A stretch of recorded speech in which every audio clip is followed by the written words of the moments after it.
really is something that's important. And I'm proud to stand shoulder to shoulder with mayors and county executives from across our great state. Our brand new coalition of elected officials, called New York Leaders for Pension Reform, represents at the moment 15 million New Yorkers, and it's going to grow from here. We come from both ends of the political spectrum and all corners of the state, from urban and rural communities, from Suffolk to Syracuse and White Plains to Watertown. But in spite of those differences, it is our growing concern for New York's fiscal future that unites us. We've each seen firsthand how pension costs are spiraling out of control, and we all agree that something has to be done to rein them in. Governor Cuomo has proposed reforms to the pension system in his budget, and we're here today in Albany to urge every legislator to get behind his plan so we can quickly put our state on a stronger, surer footing. As local elected leaders, we are the ones who see firsthand just how our rising pension obligations are taking a bigger and bigger bite out of our budgets. We see how they're taking away from the essential services that our constituents need and deserve. We see how they're increasing our tax rates all across this state, money that's coming out of the pockets of people who are working hard, trying to make ends meet and have a future for themselves and their families. Now, when I became New York City's mayor back in 2002, just to put this in perspective, our city's pension costs that year came to about $1.5 billion. That is billion with a B. It is an enormous number, but let me put it in context. Today, that $1.5 billion annually has grown to over $8 billion annually. $8 billion per year. That's something like $6.5, $7 billion more that the taxpayers of New York City have to come up with every single year. And it means we have to have less services and pay more taxes than we otherwise would. As a matter of fact, in New York City, we've had 9 different programs to eliminate our gap, which is what we call our programs to reduce our expenses. We've reduced them by $6 billion annually. That's all been eaten up by the increase in pension costs. The pension increase is more than a 5-fold increase, amounting to more than the operations of New York City's police, fire, and sanitation departments combined. Just think about that. We're spending more money on pensions than on police, fire, and sanitation together.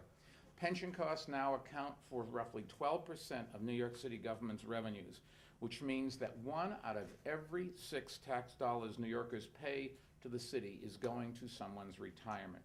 And unless we enact sensible reforms now, our pension costs will only keep growing.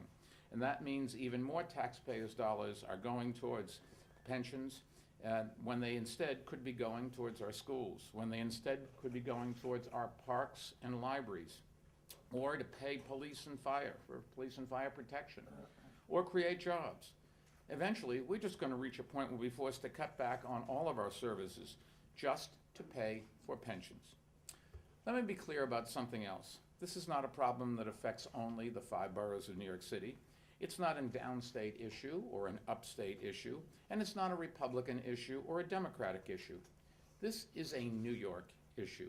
And you'll hear in a moment from my peers, mounting pension costs are crushing the budgets of every public employer in New York State. And if nothing is done, cities and counties are going to face even more severe budget cuts and tax increases, or both. In his proposed budget, Governor Cuomo has included reforms to bring pension costs under control. It includes the creation of a new tier of pension benefits for yet-to-be-hired employees. This new tier would eliminate overtime pay from pension calculations and modestly raise the retirement age for future employees, bringing it into line with other states. It would also create an option, entirely voluntary, for employees to participate in a 401k type plan. The governor's proposals are common sense and long overdue, and they could save New York City $30 billion over the next 30 years, and local governments in the rest of the state approximately $50 billion. And it would accomplish all of this without affecting the retirement benefits for one single existing public employee. Those current employees deserve a retirement based on the benefits that have been promised, and we should honor those benefits. As a matter of fact, the state constitution requires us to honor those benefits. but our current course is simply unsustainable. For future workers, we have a retirement system we must have a retirement system that is affordable. And we're going to work with Governor Cuomo and our partners in the legislature every day until that is a reality. Now, some of the members of our coalition have joined us today, and I'd like to ask each of them to say a few words, starting with the President of the County Executives Association of America, Monroe County Executive, Maggie Brooks. Maggie? Thank you. Good morning. You're going to hear some very common themes today, and it really is all about the numbers. But I will add to what Mayor Bloomberg said, and first let me say it's an honor for me to join with all of these leaders. This is bipartisan, this is unprecedented, and it's important. And we're all here together because we believe that pension reform is necessary for New York State. The threat of bankruptcy hangs over every single municipal government in this state because of escalating pension costs. The facts are clear and the facts are very disturbing.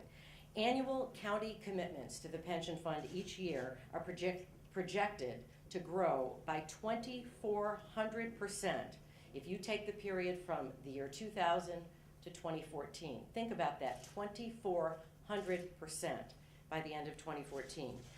Pension costs are projected to equal an astounding 19% of all local government workforce expenditures in the year 2013. Taxpayer-funded contributions to the pension system have grown to over $1 billion each year, and there is no solution in sight. This year, if we sent a bill to each of the 19 million residents in New York State, each man, woman, and child would have to pay $650 to pay for pension costs in New York State. Let me tell you the Monroe County story. Pension costs stood at $19 million in 2010.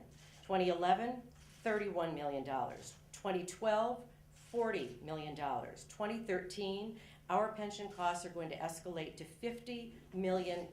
That's a 141% increase since 2010. Together, we are a bipartisan coalition, and if we don't stand together and if we don't realize pension reform this year, like Medicaid, pension costs are going to move our local governments to the stage of crisis. Pension costs are a barrier to our property tax compliance all across the state, and quality of life issues will be compromised if pension costs continue to grow. The public wants this, government needs this, and this is a group that's coming together to encourage the governor to stand strong and to encourage our legislators to support the governor's call for pension reform. The time is now. We need it. The public supports it. And this will make a huge difference to protecting taxpayers in New York State. Thank you. Maggie, thank you. Our next speaker is Suffolk County Executive Stephen Bellone. Thank you, Mayor. Good afternoon. It is an honor to be here with Mayor Bloomberg and my colleagues, and I'm here to say that I am in full support of Governor Cuomo's pension reform proposal. Counties in this state provide for public safety, we ensure public health, and we provide a safety net for the most vulnerable among us. Those critical government functions are at risk today because this state is on a fiscally unsustainable path. And this is not a theoretical discussion in Suffolk County. This is happening. This week, 50 public employees were laid off in Suffolk County. In the next 4 months, another 678 employees are facing the same prospect. This is a threat to the critical services that we provide. And my concern is, and my fear is that here in New York State, and at the federal level as well, that we have not come to grips with the reality that local governments are facing today, and the reality that local governments here in New York and across this country are in crisis. So I fully support this pension proposal. You heard the numbers just before in Suffolk County. In 2010, Suffolk County taxpayers contributed $94 million to the pension fund. In 2013, that will rise to $217 million. That is both unaffordable and unsustainable for the taxpayers of Suffolk County. I support the governor's proposal. I want to thank the governor for taking a leadership position and for challenging the status quo on this issue and other issues. And I want to thank the mayor for bringing us all together in a bipartisan fashion to talk about something that is critical for all of our respective municipalities and for the state of New York as a whole. Thank you very much. Stephen, thank you. White Plains Mayor Tom Roach is with us today. Mayor? Thank you, Mr. Mayor, and thank you for organizing this presentation today. I also want to thank Mayor Bloomberg for being an excellent spokesperson for all the mayors here in the state of New York. I can remember when I was a council member riding in my car listening to news radio, and I don't know whether it was the State of the City or some other speech. This is a few years ago when Mayor Bloomberg, to me, was the first one to start ringing the alarm bells publicly about what was coming down the road, something that those of us in local government were aware of. I want to start out by saying that in the city of White Plains is about 57,000 people in the center of Westchester County. But during the day, we have between 200 and 250,000 people in the city. We have 3 courthouses. We're the seat of county government and numerous corporations and a lot of shopping. So I'm not selling White Plains right now, but I can't stop. I can't help myself. So we have to staff for a much larger city. We have wonderful people working for the city. You will never hear me say a negative word about any of them. We have committed people, and we have a small workforce. Usually would be around 1,000. We're in the 800s now. We're down about 100 positions just in the last few years. The only control a local government really has under the current pension system is headcount. And we have been very careful. We've consolidated positions. We've eliminated management positions. And we've done everything we can. We're at the point now where there's really no place left to cut. The way I try and describe it to people is, I got a letter in the mail one day saying you have a 2% property tax cap, and the next day I got a letter saying your pension contribution this year is going to raise your property taxes 5%. And I hear those numbers are similar across the state. So where do we go? Because we have other costs increasing, healthcare costs, asphalt, all the little things you don't think about. They add up. So I feel that at local government we're at the sharp end of the stick. We're caught between the tax cap. We're caught between taxpayers who can't afford to pay anymore, many of whom are in danger of losing their homes, and pension costs that are soaring. So I've heard some criticism from some of the other mayors that maybe this doesn't do enough, but to me it's a step in the right direction. It only impacts new hires. I'm proud that we live in a state where our pension system is fully funded so that those who have worked for the state have that security. But I do believe that we're at a point in our economy where the alternative here is going to be, more people losing their jobs, fewer people being hired in local government, and services declining. In a city our size, it's very personal. I unfortunately, in my short time, I've only been mayor for a year, we had to do layoffs. It is not a pleasant experience. We do not do it so that shareholders can make more money or CEOs can get a bigger bonus. We're only answerable to the taxpayers. So when you have to do that, it is a painful thing. When I walk around City Hall, when I see a fire truck go by, I recognize the guys on the truck. I have my son's Little League team has some of the kids of the firefighters are on the same team, basketball team. My suit, they couldn't find my suit at the dry cleaner. One of the CSEA heads dropped it off my office. He has the same surname, so they gave him my suit, and he knew where to bring it and brought me my suit. I mean, it's a small city. And these are people that I know as friends. Same size guy? He would have kept the suit if he was the same size guy. But these are real people with families that are part of our community, and so I don't want to ever have to do that again. And so I feel that the numbers are just the numbers. This is not really, I don't think, a political argument, as Governor Cuomo has said.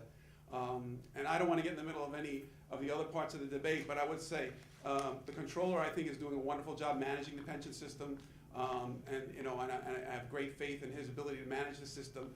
I just know that we're at least a couple more years of these big increases, and I don't know how local government can sustain it. Tom, So before you leave, could you just use eloquence, explain how you can get a letter saying you're capped at 2% and then 5% increase? Because I don't think anybody understands that. Well, I mean, I think everybody saw what happened. The legislator passed the legislation saying that we now have a 2% tax cap in the state of New York, and then basically said to local governments, you figure out how to make it work. And our pension bill raises it 5% right off the bat because of the increase. You're talking about double-digit increases on a yearly basis. So you know, it's not something that we can pretend isn't there.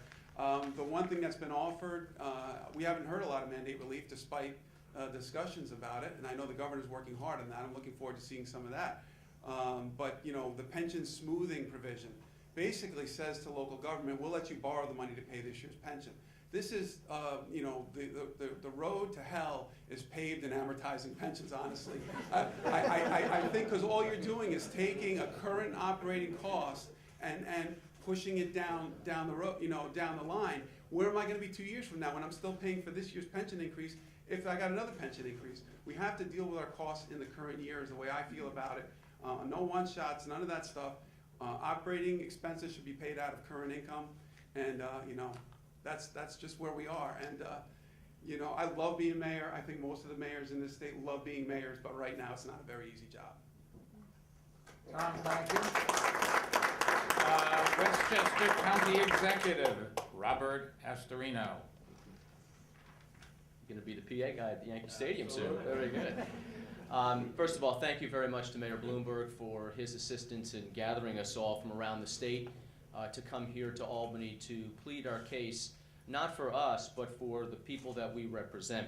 And County Executive Ballone and I were having this discussion a little while ago, and Mayor Roach and I have had this discussion in the past, and I'm sure many others are in the same situation. I have 3 little kids, an 8-year-old, a 7-year-old, and a 2-year-old. The likelihood of them being able to afford to live in this state when they're at the age of purchasing a house or raising a family is infinitesimally small at this point if we continue down this path. These problems are not philosophical. It's not a conservative versus liberal thing. It is strictly mathematical. And there is no way, the road that we are on, that we are not going to crash and burn as a state. People are continuing to leave this state because we can't afford the property taxes in a county like Westchester or in Suffolk or in Nassau or any other county in this state where it's a crushing burden. And you know, we made light of it a little bit a few moments ago about, in one hand, you get you know, a bill from the state, you get a property tax cap, and then a bill which blows through the state. Only in New York can you get a Tony Soprano-like offer from Albany to borrow against their own pension system at a double the rate of the market. We'd have to borrow at 5% at one point and 3 3/4% to pay our own bills for pensions, when if we were able, and they don't allow us to do this yet, despite us asking the legislature to do it, which is a pretty easy request, let us borrow on the market at 1–1.5%, which would at least help us in the short term. This is a very important first step, and I agree with the governor. I thank the governor for having the guts to do this for a Tier 6. I strongly support this, and I do hope that the state legislature collectively, at some point in a career, you've got to put aside your own personal ambition and say, I've got to do what is right. And it's going to be very difficult for them to do that, but they've got to take that step, and the moment is now. Otherwise, we will have lost it for another generation to come. So I hope, and although this is a good, important step, it is a long-term solution. But we are right now getting crushed by state mandates and many other programs. We do need relief now, so this is not going to correct every ill, but it is a step in the right direction to cure what ails the state in the long run. So I want to make one thing clear. This is not anti-union. This is not anti-worker. This is about job preservation, because the only tool that we have is to have less jobs. And we don't want to do that, because less jobs means less services. And our people in Westchester and throughout the state require services, whether it's for the disadvantaged, whether it's seniors, or whether it's things that we like parks. They're all getting crowded out now because of bills that we have to pay for services that were provided 20 years ago by state workers. So this is something that must begin now, which will help in the future, but there are a lot of other issues that need to be dealt with today for the problems that we have today as well. So I want to thank the governor, I want to thank the mayor, and I want to thank all of my colleagues for joining me here today in Albany. Robert, thank you. Next, Oneida County Executive Anthony Pacenta. Thank you. Let me first thank Mayor Bloomberg for putting this coalition together. It really is important. And as I stand here amongst my colleagues, and you've heard, as Maggie Brooks said, you're going to hear some of the same things. I'm probably in Oneida County, which is upstate New York, dead center of the state. You can't get to Syracuse unless you go through Oneida first. But we're right there. We're smaller. We probably have the smallest payroll and smallest workforce of the group that's assembled here. But nonetheless, pension costs since 2001 to 2010 increased 548% in Little Oneida County. Mayor Roach talked about the tax cap. The tax cap in my county, which was at 2%, which allowed me to increase taxes of only $1.2 million. My retirement bill went up $3.3 million. That's what we're dealing with. Those are the real numbers. I'm spending more on retirement in Oneida County than I am in fixing roads and bridges. And currently I have about 100 bridges that need repair, and about 50 of those are closed.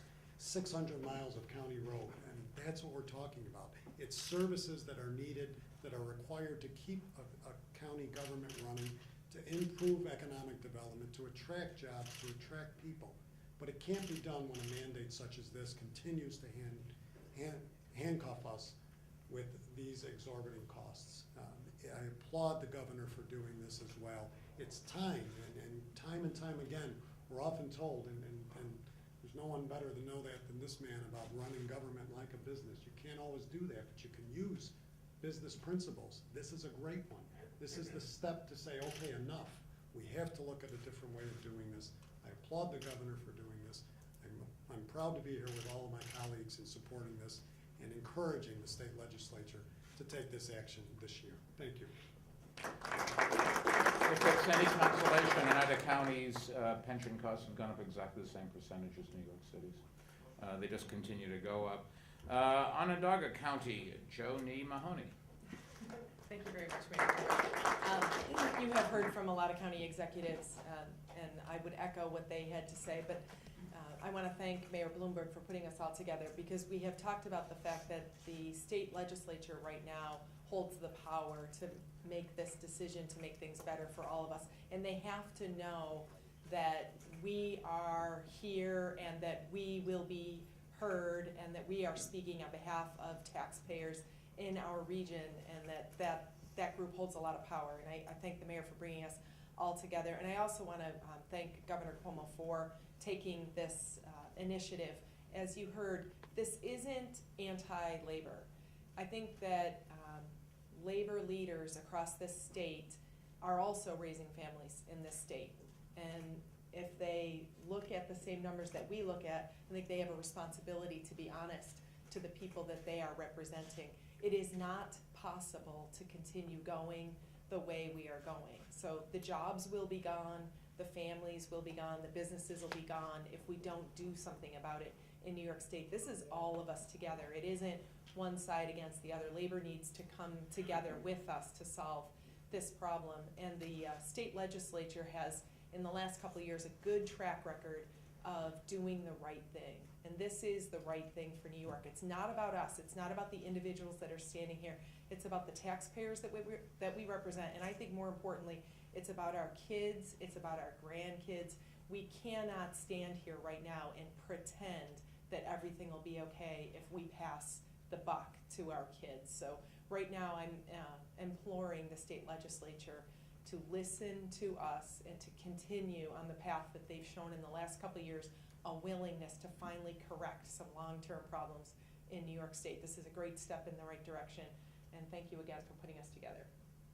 Thank you. Tom Richards, Rochester's mayor. Thank you, Mayor Bloomberg, and to my colleagues. I'm glad to join you here. You know, whenever I listen to you talk, I feel better right away. You say billions, I have to deal in millions, so I go, even though I don't get anything down here, I feel better when I go back. But the percentages are the same, and the impact on us are obviously the same. We, in our real estate property tax, which is the only tax that we control, We have two mandates. One of them that is we have to pay $119 million to the school system, and the other one is this pension that we're talking about. By this time next year, those two mandates will take all of our real property tax. We'll have none left. And that doesn't make any sense. You know, that doesn't make any sense in terms of the ability to continue to make the commitment. And when we talk about sustainability here, it isn't just sustainability of the pensions. That's part of it. We need to be fair about that. It's sustainability of the quality of life that we present through our governments. That's where the impact will be. And in fact, the quality of life will be gone long before the pensions are gone. The libraries will be closed. The rec centers will be closed. That's what will go first. And that's what's not sustainable in this process. So we need to pay attention. This is not something we can any longer put off. I appreciate Mayor Bloomberg putting this together. I appreciate the governor having the courage to take it on. And I hope before long I'll appreciate the legislators for acting on it. Thank you. Tom, thank you. And last but certainly not least, one of the 5 best borough presidents that New York City has, a very close friend of mine and somebody who really does represent his borough, his county very well, Jim Molinaro. Thank you. Thank you, Mr. Mayor. You know, it's true that the mayor has been beating this drum for the last 3 years, 3.5 years. I'm the borough president of a very small county, 500,000 people, which is not really small, but in comparison to the other counties in New York City, it's small. We have 500,000 people. I also am blessed with the largest percentage of uniform workers from the city of New York on Staten Island. And trust me, they understand the problem. I ran for office with the mayor 10 years ago. I ran again with the mayor 2 years ago. And one of my things in the campaign was we have to do something about our pensions. And I got re-elected by the biggest margin that I ever did. So don't be afraid of saying it. This is not anti-labor. In fact, it's pro-labor. Because there's no way that anyone can assure the person that's on the job for 5 years, 6 years, that when his 20 years are up, or 25 years are up, there's gonna be a pension for him. So it's pro-labor, it's not anti-labor. Let's keep in mind, we've done this before. We had this so-called Tier 1 in the 70s. And I remember very clearly speaking to Senator John Markey at the time and saying that the state could never sustain this. And they had to change it.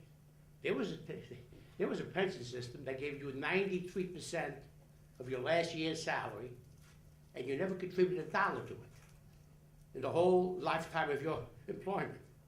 You never contributed $1 into the health system, and they gave you a full health system.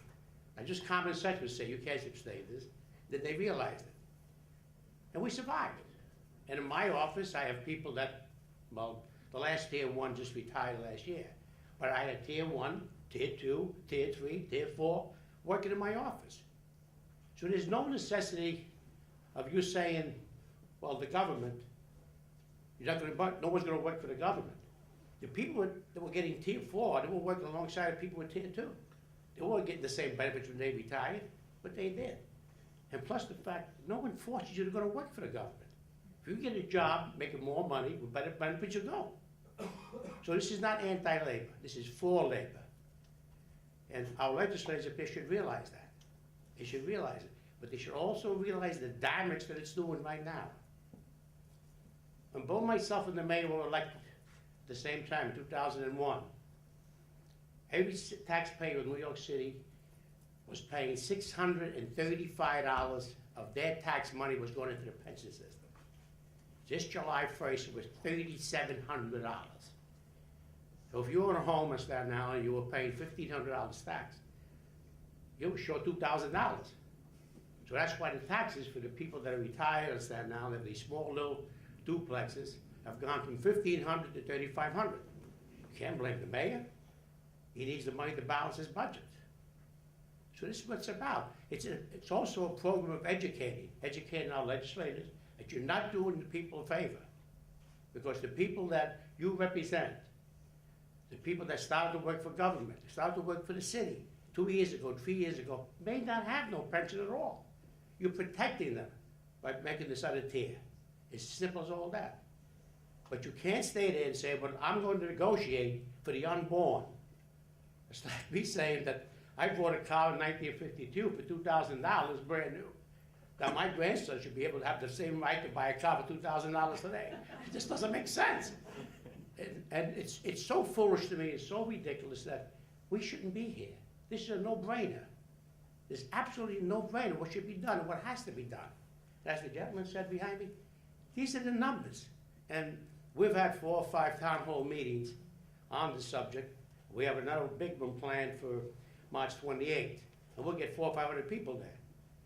And they're amazing when you see the numbers. And I start by saying very simply, they're not my numbers. I didn't create these numbers this morning. This is the reality. These are the numbers. You know, the house is getting flooded, maybe the window's open, shut the window. It's the same thing. These are the numbers. So we should and we can't convince even the naysayers that this is the right thing to do. So I want to thank the mayor, not only for what he does in the city, but how he helps me, but also what he's doing here. Thank you. Before we take questions, I did get a question earlier before we walked in from somebody to explain the 2% tax cap and how that squares with the increase in pension costs. One of the things that counties can do is they can borrow money to make up the gap, but that's money that has to be paid back, and you have to pay interest on that money. So that, as everybody understands, is not great fiscal management. But